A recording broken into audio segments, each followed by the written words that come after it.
حضرت امام علی علیہ السلام کی ولادت خانہ کعبہ میں ہوئی تھی، یہ تو سب ہی جانتے ہیں، پر کیا آپ یہ جانتے ہیں کہ حضرت امام علی علیہ السلام کی ولادت کے وقت کیا کیا واقعات رونما ہوئے تھے؟ حضرت امام علی علیہ السلام کی ولادت کیسے ہوئی؟ آپ کی والدہ جب آپ کو لے کر آ رہی تھیں تو مکے کے لوگوں نے آپ سے کیا سوال کیے تھے؟ اور حضرت امام علی علیہ السلام کی والدہ فاطمہ بنت اسد نے ان لوگوں کے سامنے کون سا خطبہ دیا تھا؟ حضرت امام علی علیہ السلام کی ولادت کا یہ پورا واقعہ تفصیل سے میں آپ کو اسی ویڈیو میں بتاؤں گی۔ آپ کی روحی تخلیق حضرت سرور کائنات کے ساتھ ساتھ پیدائش عالم و آدم سے بہت پہلے ہو چکی تھی، لیکن انسانی شکل و صورت میں آپ کا ظہور 13 رجب المقام خانہ کعبہ میں ہوا۔ آپ کی ماں فاطمہ بنت اسد اور والد ابو طالب تھے۔ آپ دونوں طرف سے ہاشمی تھے۔ عالم نے آپ کے خانہ کعبہ میں پیدا ہونے کے متعلق کبھی کوئی اختلاف ظاہر نہیں کیا۔ جب حضرت فاطمہ بنت اسد کو حمل کے 9ویں مہینے درد ذہب محسوس ہوئی تو آپ اپنے گھر سے نکل کر مسجد الحرام آئی اور بیت اللہ کا طواف کیا۔ پھر آپ نے تسبیح ولادت کی دعا کی اور دعا میں یہ کہا: پروردگار، میں تجھ پر ایمان رکھتی ہوں اور تیری نازل کی ہوئی ہر کتاب اور تیرے بھیجے ہوئے ہر رسول پر ایمان رکھتی ہوں۔ میں تیرے اور تیرے جد نامدار حضرت ابراہیم علیہ السلام کے کلام پر ایمان رکھتی ہوں، اس نے تیرے اس قدیم گھر کو بنایا تھا۔ میں تجھے تیرے انبیاء مرسلین اور ملائکہ مقربین نے حق کا واسطہ دیتی ہوں اور تجھے اس امانت الہی کا واسطہ دیتی ہوں جو کہ میرے صدقے عصمت کی زینت ہے۔ میرے لیے ولادت کے مرحلے کو آسان فرما۔ سیدہ کی دعا ختم ہوئی اور رب اسداللہ سے دیوار کعبہ کا کلیجہ پھٹ گیا۔ اس کے بعد بی بی کعبے میں داخل ہوئی، پھٹی ہوئی دیوار دوبارہ مل گئی اور سیدہ نے وہاں حضرت امام علی علیہ السلام کو جنم دیا۔ ہم سب اس بات سے آگاہ ہیں کہ کعبے کا دروازہ موجود تھا، یہاں سے انسان کعبے میں داخل ہو سکتا تھا، لیکن قدرت نے دروازہ نہ کھلوایا، اس کے بجائے دیوار کعبہ شق ہوئی تاکہ امام علی علیہ السلام کی آمد کی واضح نشانی دکھائی جائے اور کل کوئی یہ نہ کہے کہ فاطمہ بنت اسد مصروف طواف تھی۔ جب وقت ولادت قریب آیا تو آپ دروازہ کھول کر اندر چلی گئی۔ اس معجزے کا عجیب پہلو یہ ہے کہ خانہ کعبہ کی کئی بار تعمیر نہ ہوئی، لیکن وہ نشان دیوار کعبہ میں آج بھی موجود ہے۔ حکومت نے اس شگاف کو چاندی اور شیشے سے بھرا ہے، مگر اس نشان کو آج بھی دیکھا جا سکتا ہے۔ بہت سے حجاج کرام اس دیوار کا بوسہ لیتے ہیں اور اسے اپنے سینے کے ساتھ مس کرتے ہیں اور وہاں کھڑے ہو کر خدا سے دعائیں مانگتے ہیں۔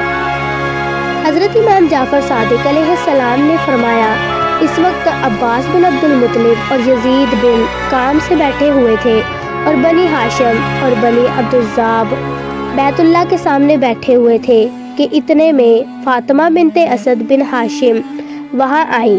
بی بی بیت اللہ کے سامنے کھڑی ہوئی، انہیں درد ذلاب تھا۔ انہوں نے آسمان کی طرف دیکھ کر دعا کی تھی، جیسا کہ ہم پہلے ذکر کر چکے ہیں۔ الغرض بی بی کعبے کے اندر چلی گئی، پھٹی ہوئی دیوار دوبارہ مل گئی جبکہ دروازہ بند تھا۔ حضرت عبد المطلب کو اس واقعے کی اطلاع ملی، وہ اپنے ساتھ اپنے خاندان کے افراد کو بھی لے کر آئے اور کوشش کی کہ کسی طرح سے کعبے کا دروازہ کھل جائے اور خواتین کو بی بی کی مدد کے لیے بھیجا جائے، لیکن دروازہ نہ کھل سکا۔ اس سے انہیں یقین ہو گیا کہ یہ معاملہ خدا کی طرف سے کیا گیا ہے۔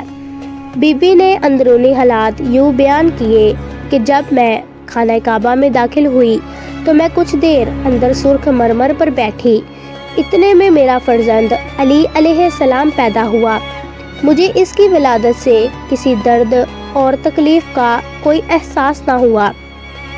الغرض امیر المومنین امام علی علیہ السلام کی والدہ ماجدہ 3 دن تک کعبے میں رہیں۔ یہ خبر پورے مکہ میں پھیل گئی اور تمام لوگ اس واقعے کے متعلق گفتگو کرنے لگے۔ لوگ مسجد الحرام میں جمع ہوئے تاکہ اس حادثے کی نوعیت معلوم کریں۔ جب تیسرا دن ہوا تو حضرت فاطمہ بنت اسد اسی مقام سے باہر آئیں جہاں سے وہ داخل ہوئی تھی، اور آپ نے اپنے ہاتھوں پر چاند سے بھی زیادہ حسین بچے کو اٹھایا ہوا تھا۔ وہاں پر موجود مجموعہ بی بی کی طرف بڑھا۔ اس وقت بی بی فاطمہ بنت اسد نے مسجد الحرام کے صحن میں یہ خطبہ دیا۔ حضرت بی بی فاطمہ بنت اسد نے حاضرین سے خطاب کیا اور یہ ارشاد فرمایا، اے لوگو، اللہ تعالیٰ نے مجھے اپنی مخلوق میں سے چنا ہے اور مجھے پہلی خواتین پر فضیلت دی ہے۔ اللہ تعالیٰ نے آسیہ بنت مزاحم کا انتخاب کیا۔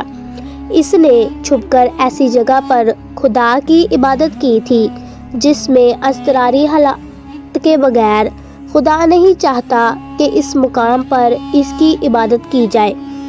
اللہ تبارک و تعالیٰ نے مریم بنت عمران کا انتخاب کیا۔ جب ان کے ہاں حضرت عیسیٰ علیہ السلام کی ولادت ہوئی تھی تو انہوں نے بھوک مٹانے کے لیے ویران جگہ پر ایک خشک کھجور کو ہلایا تھا اور اس سے تازہ کھجوریں گری تھی۔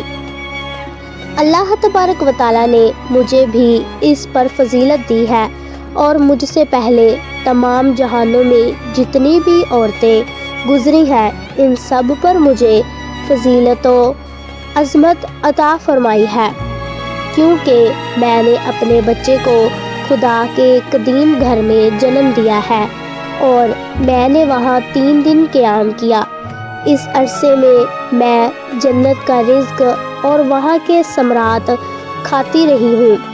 اس تفصیل کے بعد اس واقعے کی وقف پذیر ہونے میں کوئی شک باقی نہیں رہا اور خدا کی قدرت اور اس کے ارادے پر تعجب کرنے کی گنجائش باقی نہیں رہتی۔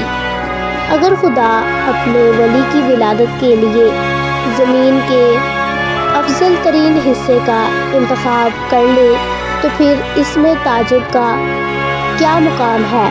امید کرتی ہوں کہ آپ کو میری ویڈیو پسند آئی ہوگی۔ ویڈیو کو لائک اور شیئر ضرور کر دیجیے گا۔ ملتے ہیں ایک نئی ویڈیو کے ساتھ۔ جزاک اللہ۔ اللہ حافظ۔